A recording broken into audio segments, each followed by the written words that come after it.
Bem-vindo ao Contos da Meia-Noite. Aqui é a Fran. A partir de agora, o medo não pede licença. Apague as luzes, coloque os fones, feche os olhos e não olhe para trás. A história já começou. Antes de começarmos, já deixe seu like. Isso ajuda muito o canal e nos incentiva a continuar trazendo histórias cada vez mais assustadoras. Agora, vamos ao relato. A técnica de enfermagem Patrícia Souza estava no quarto turno da semana quando a coisa começou e o cansaço daquele turno. Eram 2 da madrugada de uma quarta que havia começado muito antes de ser quarta, numa cadeia de plantões que a escala insuficiente do Hospital São Jorge tornava rotina. Tinha aquela qualidade específica de cansaço que afeta a percepção, que faz você levar meio segundo a mais para processar cada estímulo. Esse meio segundo a mais quase a matou.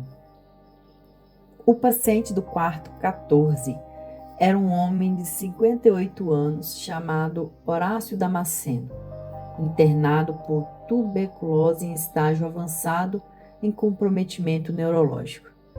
Havia chegado 15 dias antes numa ambulância do interior, sozinho, sem família identificada, com febre de 41 graus e um estado de consciência que oscilava entre lucidez parcial e delírio completo. Nos delírios, Horácio gritava. Gritava nomes, gritava instruções, gritava em português e em alguma outra língua que Patrícia não reconhecia. Uma língua que soava antiga, de muitas consoantes juntas, sem a musicalidade do português ou do espanhol. Os outros pacientes do corredor haviam reclamado.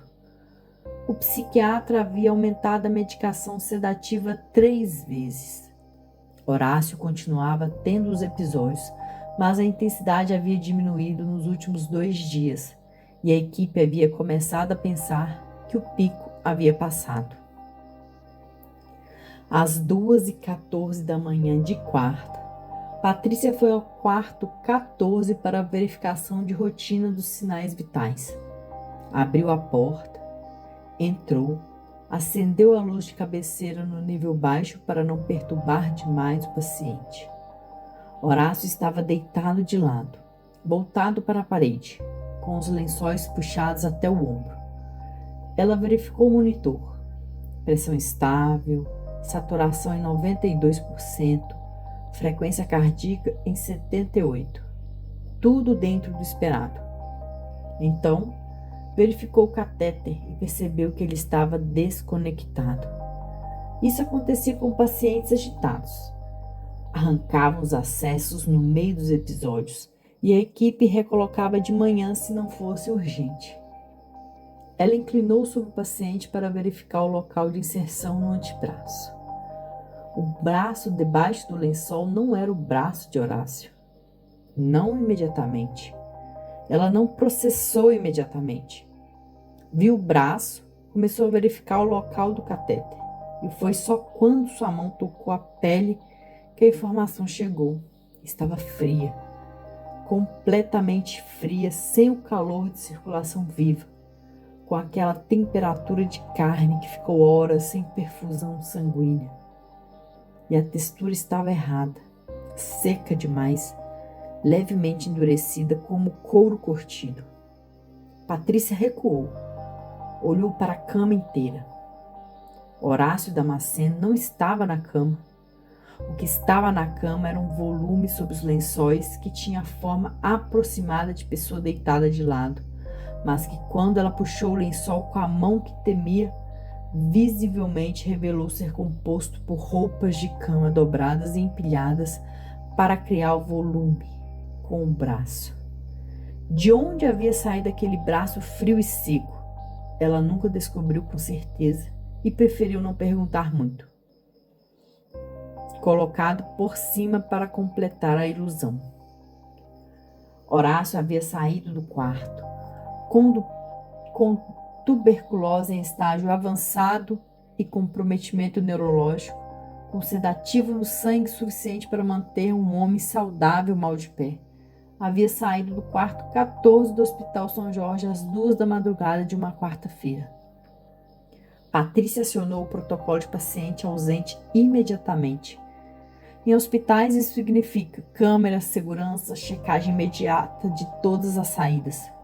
O segurança noturno, um homem chamado Wellington, que trabalhava sozinho naquele turno, o que era contra as normas, mas era o que o orçamento do hospital comportava, foi verificar as saídas externas enquanto Patrícia e a única outra técnica do turno, uma mulher chamada Rosângela, faziam os varredouros dos corredores.